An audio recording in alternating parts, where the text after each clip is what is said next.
Well, I haven't done a podcast episode in a while.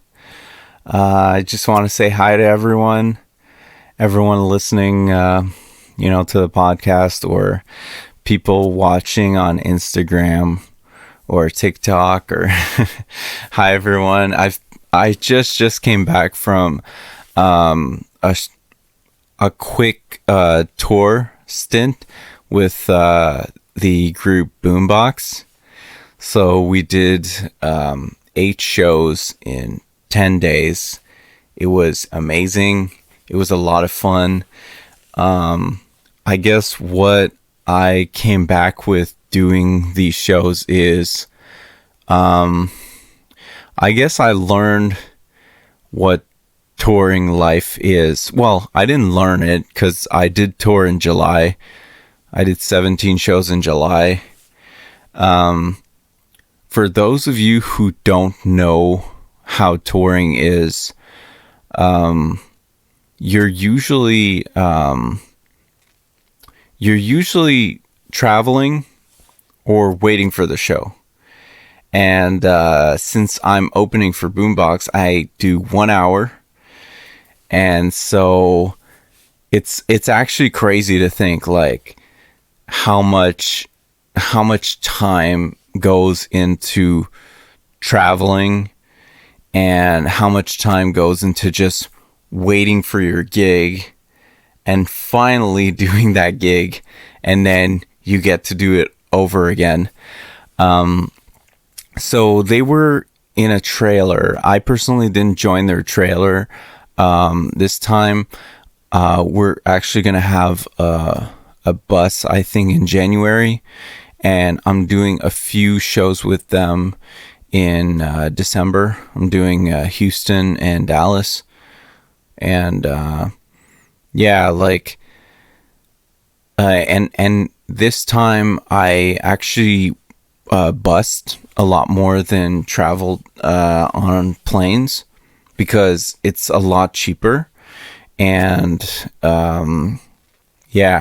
it's mostly to cut costs, and also because some cities are pretty close. Like a lot of cities that are 3 to 4 hours drive, they don't always have direct flights.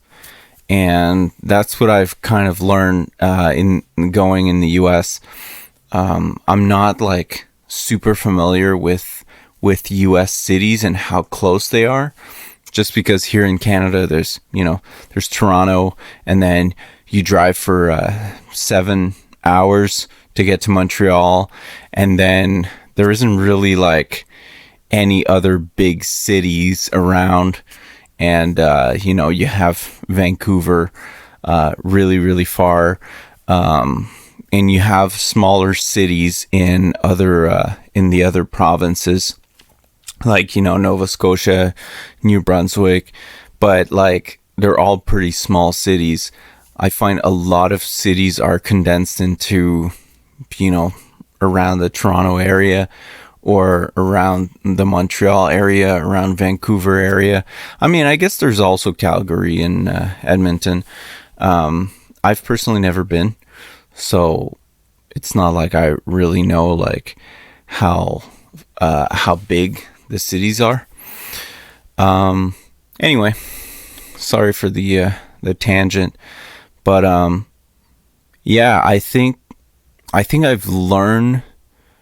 I think I'm learning patience. I'm learning to keep myself occupied as I'm getting to something, or as I'm getting to a city.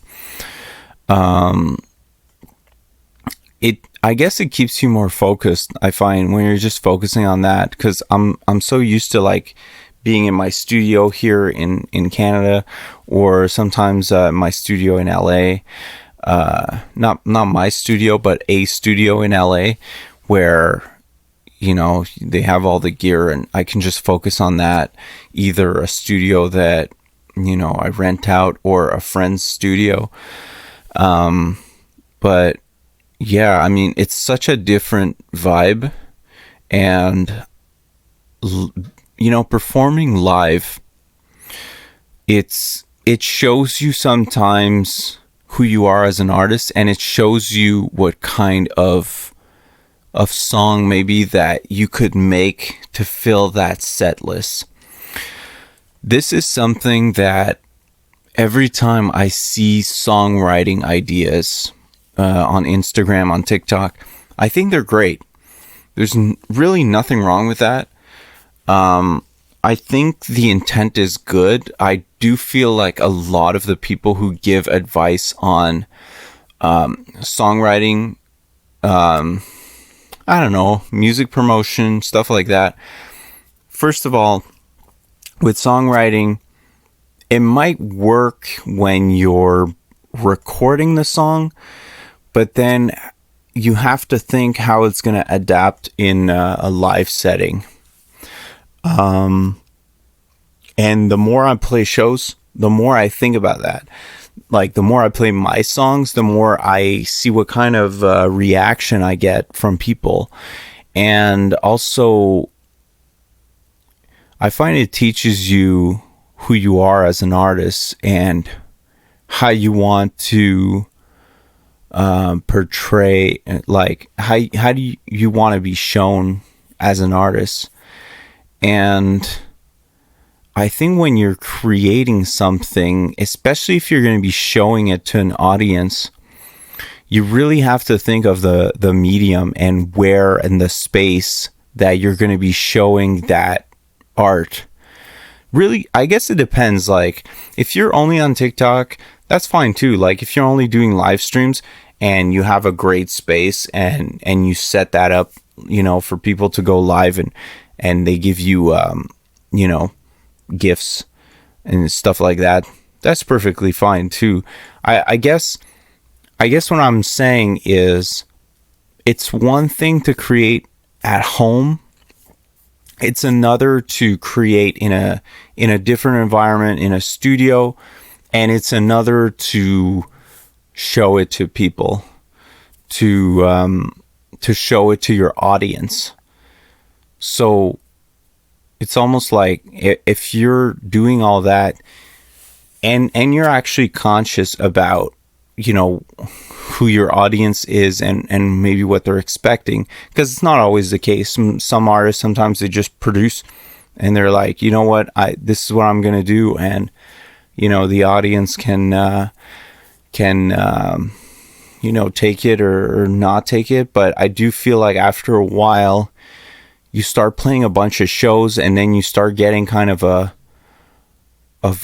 good feel or vibe or inspiration from different cities, from different audiences, from talking to a lot of different people before and after shows. And I think it's like a really important part of the creative process that people don't really talk about enough.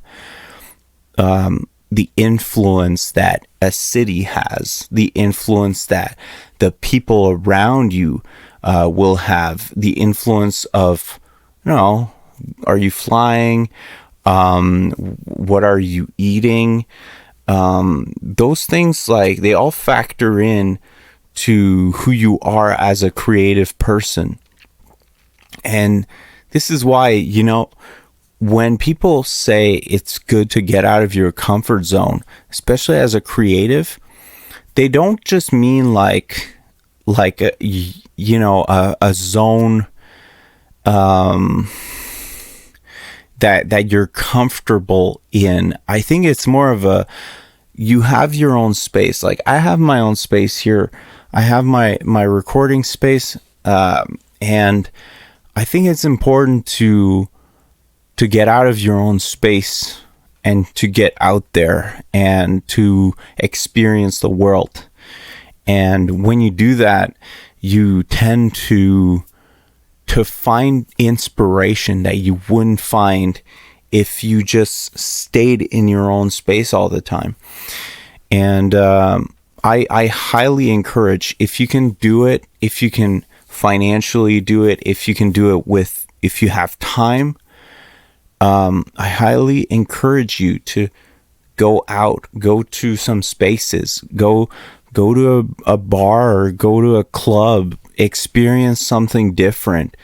And once you experience those different things, it should inspire you to make better art, I would say, to make art that's more rich, because you're getting the energy from different different things. Like personally, I get all my energy from a lot of the cities that I go to, a lot of the people that I talk to, fans before, after the shows. When I'm performing, I get energy, and that usually will translate into future creative ideas that I really, really wouldn't think about if I didn't go out there and I didn't experience a new world, a new perspective, a new,